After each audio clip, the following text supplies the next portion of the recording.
What is up, everyone? Witter's word again. This is the most demonic Olympic ever. From the moment the opening ceremony was going on, it was so unnecessary. All the acts they did, and the kind of narrative they were trying to portray by using a certain type of theme and certain individuals to mock Christianity, to mock Jesus Christ. I realized that this ceremony opened doors that weren't supposed to be opened, and I believe that spiritually the Olympics was a devil worshipping, or it was organized by a bunch of devil worshippers. And I couldn't even sit through the opening ceremony because the things that they were doing was completely unnecessary. Even with the mocking of the Last Supper, portraying certain characters to be the disciples and portraying a certain character to be in Jesus Christ. So from then we see that the Olympics was a way to usher in certain demonic elements in this spiritual realm, which would then come over into the physical realm. So many bad things started to happen. So many bad news from athletes of different countries. It was one of those Olympics that strange things took place, and I believe it was because of the fact that they were mocking Christianity. They knew what they were doing. They have a certain agenda to communicate to the masses, and doing so, they try to play it off as if that wasn't the main reason why they were doing what they were doing, and try to come up with other explanation when they started receiving heat on social media for what they have indulged in and the message that they're trying to put in the subconscious part of our minds. And so the Olympics start off in a demonic way, right? A lot of strange things starts happening. With that said, I want to say that this is one of the worst Olympics I've ever seen. The way that they hosted it, the fact that people were being locked out of warm-up area, rules were changing overnight. People were having problem with the type of blocks. Swimmers from the triathlon being affected by E. coli bacteria and had to be hospitalized. It was a major disaster, generally speaking.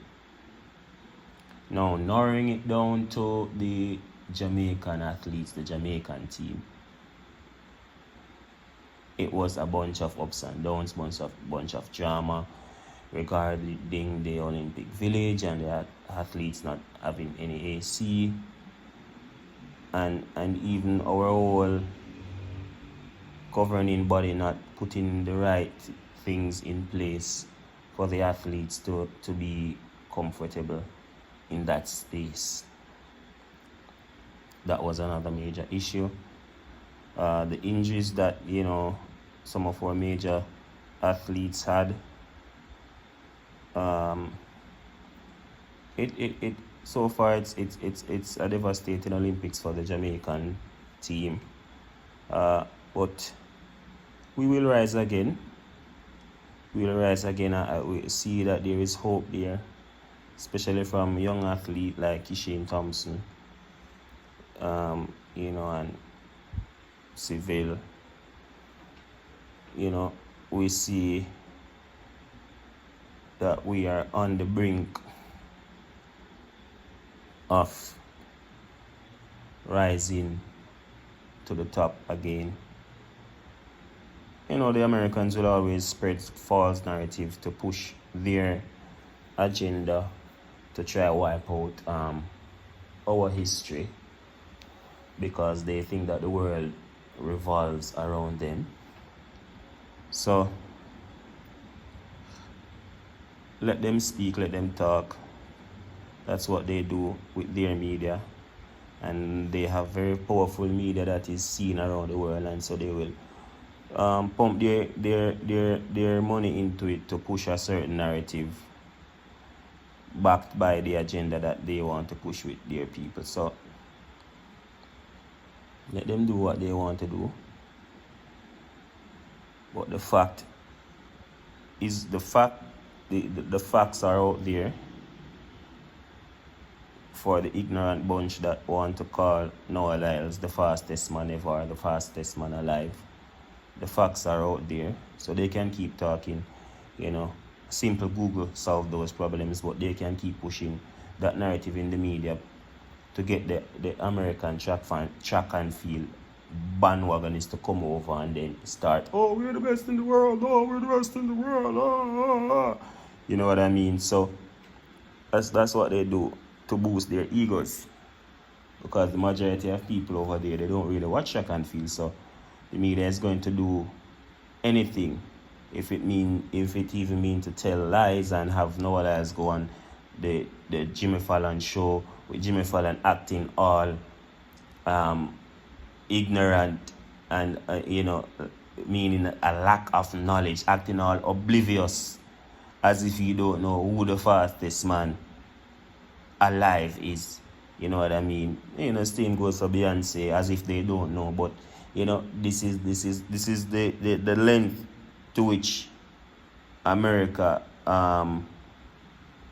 will go to make it seem as if they are the best in the sport, and they are not. They are not the best when it comes to track, and they just cannot accept that fact. They cannot accept that they are not the best when it comes to track and field. They are not the best. They cannot seem to accept the fact, and so they will pump lies into the media as much as possible, and have Snoop Dogg come and run a 200 meter and promote fastest man alive, and that's a blatant lie. You know what I mean? And so the American media will do things like that to spin the narrative in their way. And so, as Jamaican media, we have to step up and spin back the narrative to the correct way and push our athletes and continue to promote our athletes all the way, because we have the best. We have the best sprinters in Jamaica, in the world. We are the best.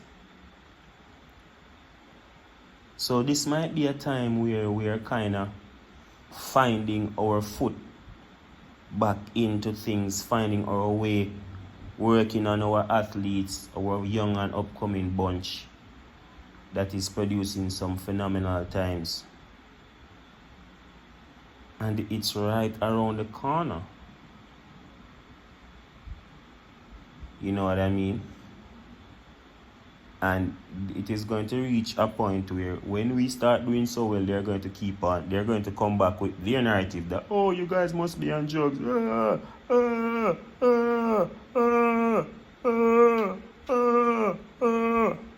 know what I mean? That's their thing.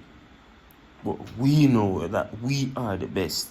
And Jamaica is the king of sprinting. We're little, but we're talawa and a mad thing. Big up to the athlete them from Jamaica, you don't know. Big up to the fans them same way. We stand behind them strong. We take this very passionately. We are so passionate about this sport, and I love that for us, because this is our little thing. This is what highlights our island. This is one of the big highlights of our culture, and we stand strong as a nation with 2.8 million people. We are standing on their necks. Let's go, Jamaica. I'm out.